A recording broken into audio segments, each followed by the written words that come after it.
So back to how the reparative therapy or aversion therapies, how that dynamic continues to function and work, or why it works. Can't remember where we jumped off from, but well, one more thing is, these groups get a lot of people coming to them because people in conflict are told about these promises, and so they enter these programs and they try. So some people fail and they fall away, and then more people come back in because there's no place within the LDS Church or these traditional religions for discussion. So there's almost like a funneling of these people. Yeah. And they can't. They're so afraid, or they feel so negative about the gay lifestyle, so they can't check out the community center, the gay and lesbian bisexual community center. So they're forced to go to these places that are safer, and then put a lot of effort into it, and then they fall away.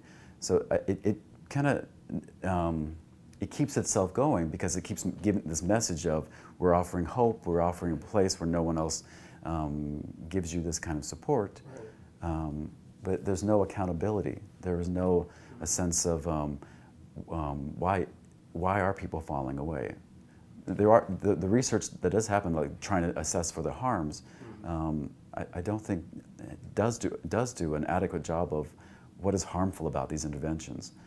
It's more of if it's not working, it's the individual who's not trying hard enough, or they've gone into the gay lifestyle. So there is a sense of, I think it's part of the religious idea as well, of us versus them, or they've fallen away, or they've let go of the iron rod. Yeah. So religiously and socially, culturally, there's a framing of too bad for them, rather than saying, well maybe it's not working. One of my research participants said, and we're using the wrong words, the wrong interventions, the wrong, doing it the wrong way. We need something different. And so that's actually what I'm hoping, that there's a change in how we, that's what I like about what your project is, a change of how we relate to these things. How we're talking about it, yeah. But so what do we do, what do we say about, or how do we understand those who do say they come through these programs and they're a success, meaning they've lived up to the goal of converting their sexuality, if I understand right, from homosexual to heterosexual, full attraction to a spouse of the opposite sex. So that's what my research is about. That I really wanted to understand their experiences, and I also thought, well, I was afraid that I had thrown in the towel too quickly. Right. So I thought, some personal impetus there. So at age 27, I was clear that I didn't want to try being heterosexual anymore. But then at age 30, I entered the doctoral program for counseling psychology, and had to choose research projects. So I really wanted to investigate, is this possible? Yeah. So I talked to 20 individuals who said that they were converted to heterosexuality after using these interventions. They loved reparative therapy, or they had some reason to support it. Yeah. I call them the proponents of it. Actually, I call them the converted. Not that necessarily converted to heterosexuality, but they were converted to the ideology of reparative therapy. Okay, yeah. And then the other group that I investigated were the non-converted, those who actually rejected the ideology of reparative therapy. After having gone through it. Actually, had gone through it, and were able to call themselves lesbian, gay, bisexual, despite the therapy, or even because of the therapy. Gotcha. And so talking with the 20 individuals, I learned from them, and they were pretty clear with me, that it wasn't their sexual orientation that had changed, but more of how they reframed, again, themselves and sexuality, and that if they stopped acting like a homosexual, started acting like a heterosexual, that they could call themselves a heterosexual. So it was a difference between being and doing. Right, which is the big crux.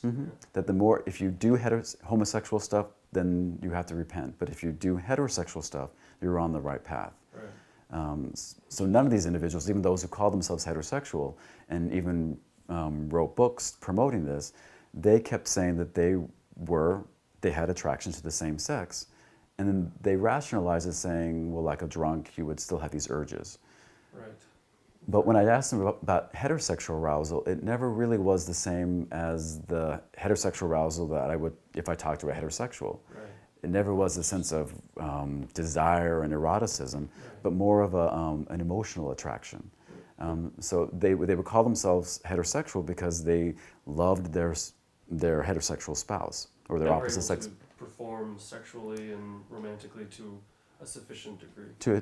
They either could or they were okay with not doing so. Okay. That any sort of arousal or any sort of attraction they would immediately label as heterosexual, and then frame all homosexual arousal as again from Satan or a temptation or a weakness.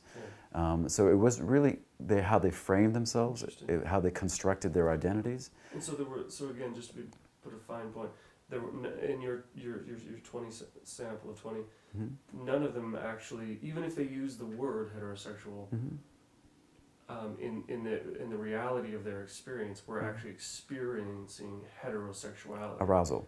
Yeah. Meaning that they were, Yeah. the intensity and the motivation was not a heterosexual orientation, Gotcha. but it was a heterosexual identity, Yeah. heterosexual behavior. Interesting. It was a traditional gender role. Yeah. And within and it was that, bringing them some sort of life satisfaction, I suppose.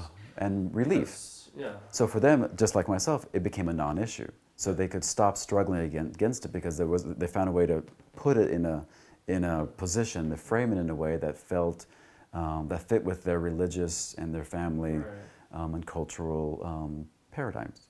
And with that layer on top, those paradigms, especially the moral imperative of the religion, then that's sort of the best life that they could hope for, I suppose. And also being Mormon, there's a sense of sacrifice brings blessings. Sacrifice is good. You mentioned compromise earlier on.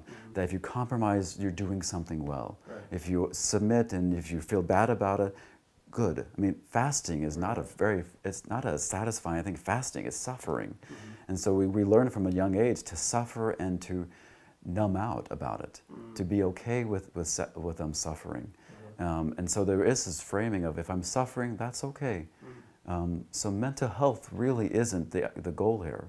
It really is obedience or submitting. Right. The more you submit, the more you obey, then you can feel good. Yeah. But it doesn't bring fulfillment. It doesn't bring satisfaction. That's the problem. But that satisfaction is promised in the life to come, I suppose. That's the beautiful thing is that you can keep putting off your needs and suffering, but feeling good because you're efforting things that you should be doing, and then hoping for something later on. Wow. The problem is that all that suffering and silence after 10 years, 20 years, 30 years. And this is conscientious suffering. Like they're not sort of unconsciously doing it, right? I just want to, because to me there seems like a significant difference between I am conscientiously choosing to indulge in this suffering, sort of like submitting myself to fasting, rather than I'm not really aware of the causation the role I'm playing in perpetuating my suffering. That's a different state. I don't think I think it's you're assuming that there's a state of suffering and non-suffering that you can compare it to. Maybe, or at So- least just self-awareness of, because I feel like I've witnessed, I've been with, and you, of course, you're the expert with history, so help me clarify, a difference between some people that are engaged in basically what we're describing, in mixed orientation marriages, that are fully aware of their sexuality and in a sense, their compulsion or their attraction towards same sex, and lack towards Or aversion, opposite, actually, or even disgust. aversion, exactly. But are willingly submitting themselves, like the whole time. They're very conscious of their choice, and they're conscious of the consequences they're willing to live with. But you're assuming, again, choice means that one has options. I think these individuals, and either clinically and in research, and personally, you don't see another option. Because the other option would be to stand up for yourself, tell people I have these feelings, and then get all the conflict and the judgment and the loss and the disappointments and coming at you. And these individuals, gay Mormons aren't taught to stand up for themselves. They're not necessarily taught to deal with discrimination. They're taught to hide. They're taught to seek for approval. I mean, reparative therapy is all about conform, how to conform, how to get acceptance by the general population. Conversion therapy is not about how to stand up and say, I'm different from you and that's okay. Unless it's about being ex-gay, but still, it really isn't. It's about being ex-gay and in the shadows about it. The idea of choice would be, well, I could tell my spouse that I really am disgusted by her body and I have to check out each night and that I'm dying inside and I can't handle it anymore, I want to kill myself. I could tell my children that their father is a homosexual and been sleeping around. Or I could not. I mean, it just there's no sense of that they have the ability to stand up against the disappointments. Right. Again, it's that sense of not being able to be a minority, not being able to handle conflict. Right. It reinforces the sense of avoidance or conflict avoidant.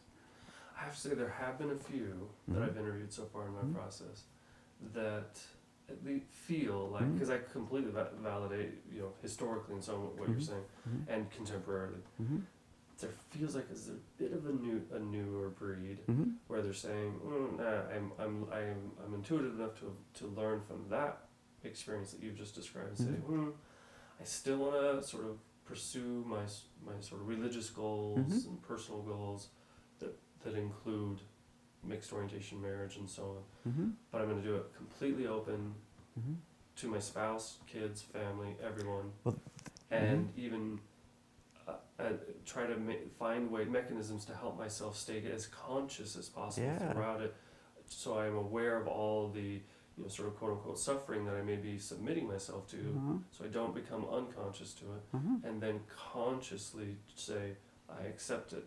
I accept it, I will live with it, I will live with it. Yeah.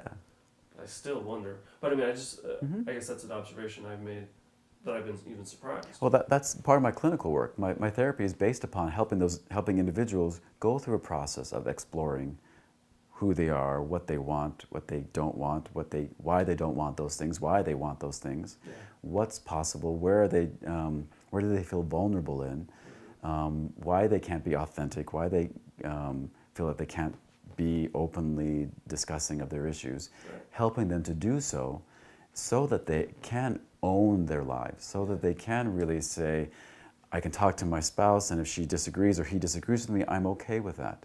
So that those that you're talking about have gone through a process of exploring, evaluating, developing certain skills, and then there's a different kind of resolution, acceptance.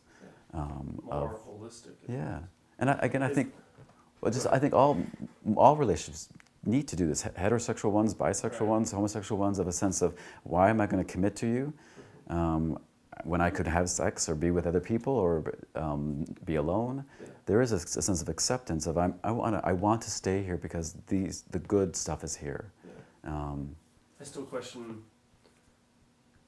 and it's sort of an unanswerable, and I suppose at least it seems to me, how sustainable that even that is. Because that is much more healthy, it seems, more holistic, and even to some extent sustainable than previous modes of engagement. Of shutting yourself down and. But still, then I go, but how long is that even sustainable? Because you are always consciously, choosing to subject yourself to that suffering, and is that, I don't know, your best life lived, and is that... That's their choice. Yeah. That's the idea of autonomy.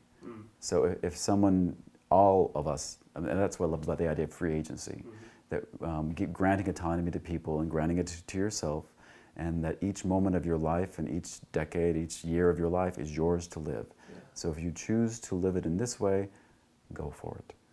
Yeah. And see what happens the next year. Interesting. And again, one thing I don't like to say, because I think it glosses over too much, but there's suffering in all relationships in a sense. All relationships aren't perfect, and so there's conflict in every single one of them.